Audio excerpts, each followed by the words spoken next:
tremendous artist, Bob Dylan, someone I look up to hugely. Someone who was as impactful in the United Kingdom as he was in the United States.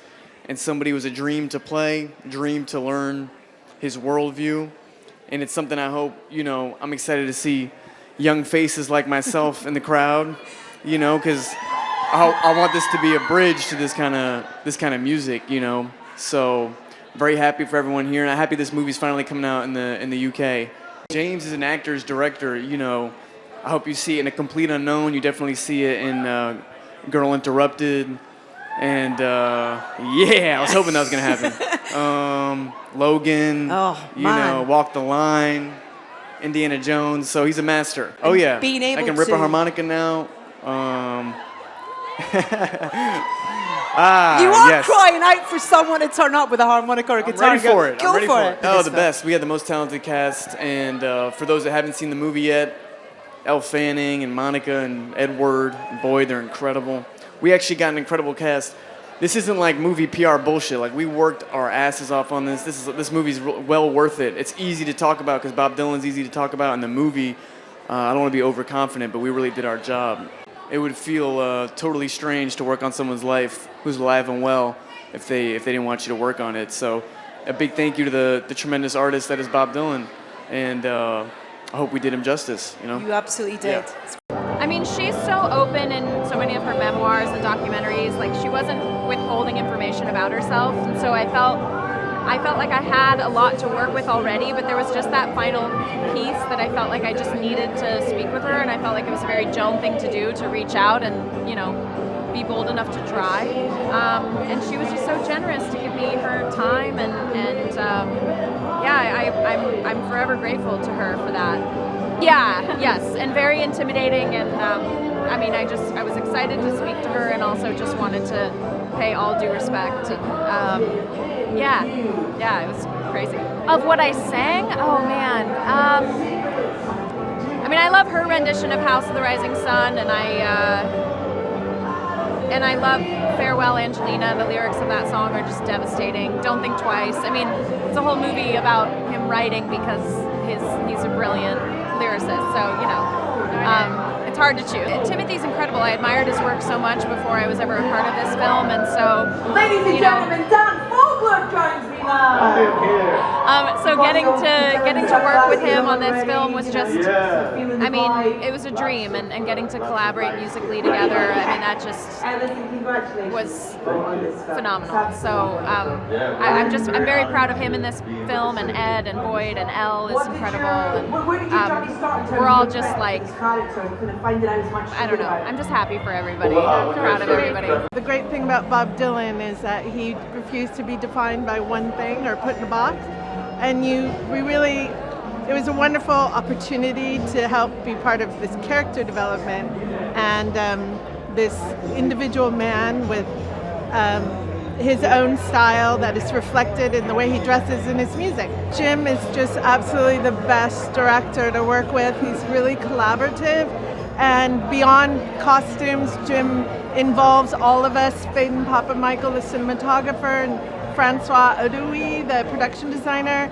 We have these cross conversations, and being able to have input in crosstalk across departments is wonderful, and Jim really expects his collaborators to go beyond our job and collaborate in very big ways. It's fantastic. I feel very seen and valued in my work with Jim and considered, and it's very special. Super hard to choose my favorite, but I do quite like the first costume because it just shows us a side of Bob Dylan that we're unfamiliar with, not well documented before he was known.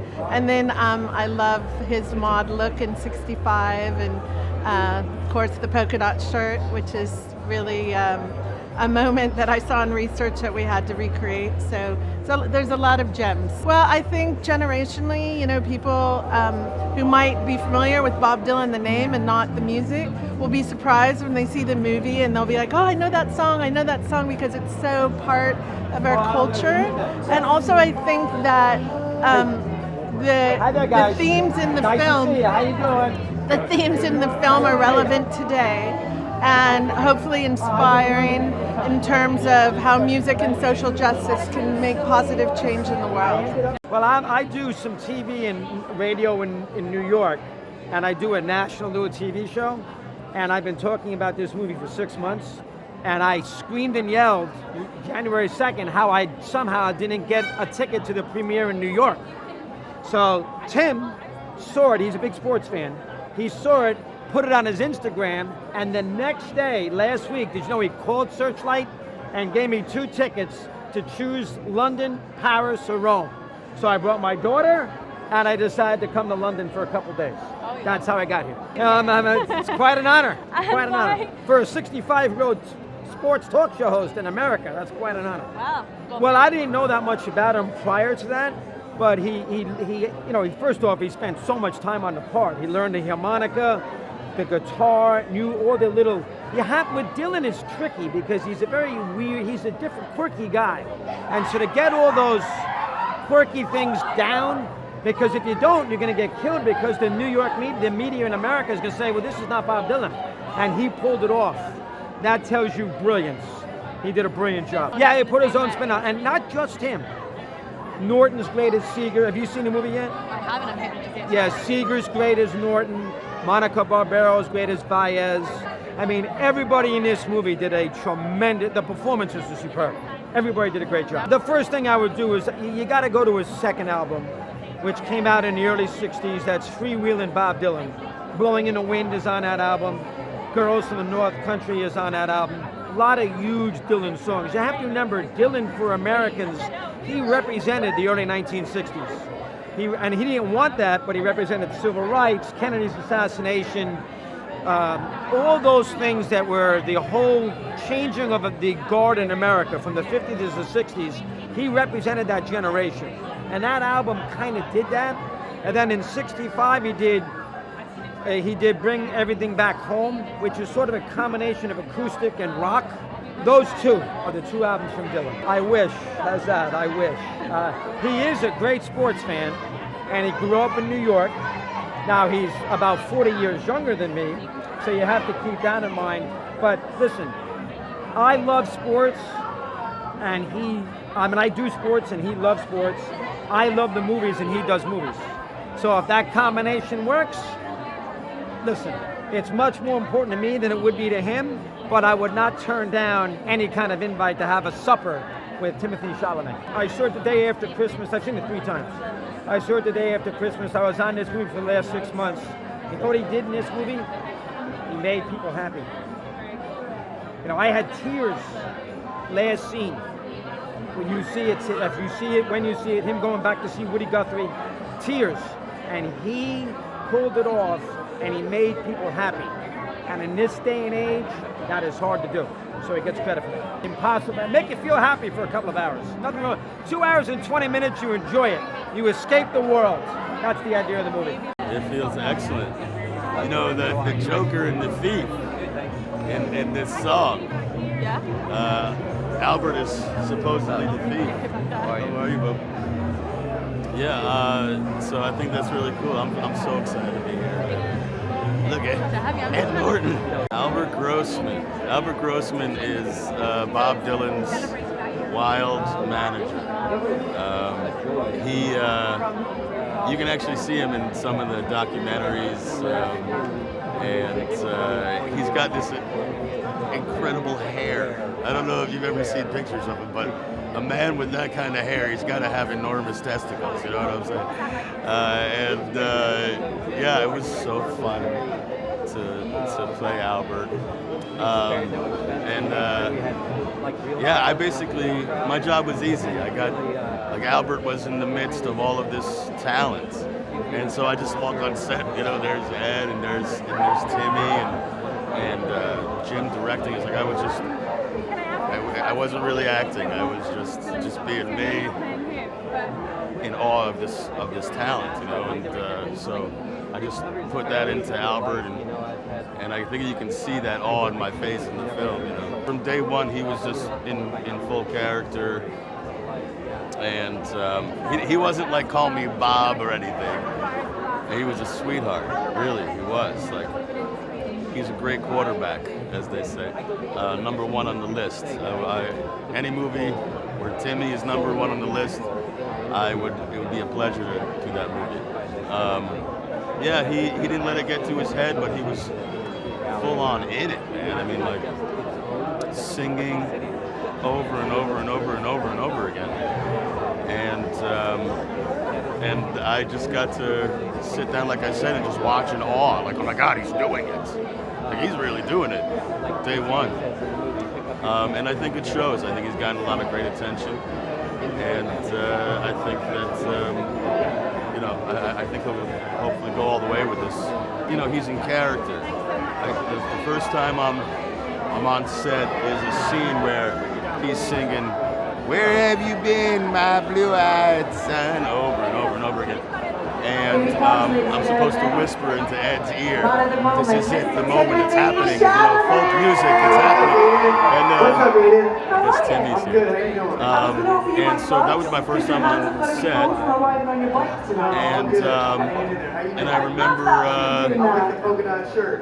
I'm in a lot of suits. And I love the suits.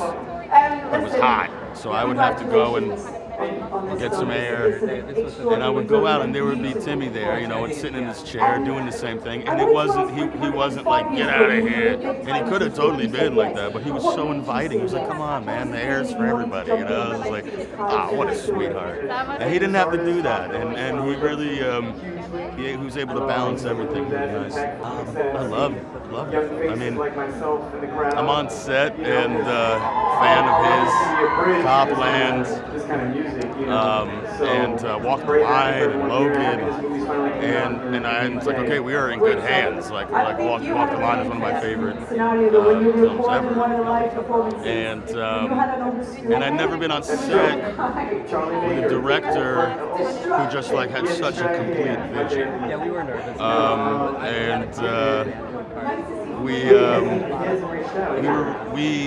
And he had all the puzzle pieces in his pockets, you know. So here we are, we're shooting in April, in June, and now suddenly we're here. And, you know, it's award season. I've never been in such a machine like that, and it's just impressive just to see.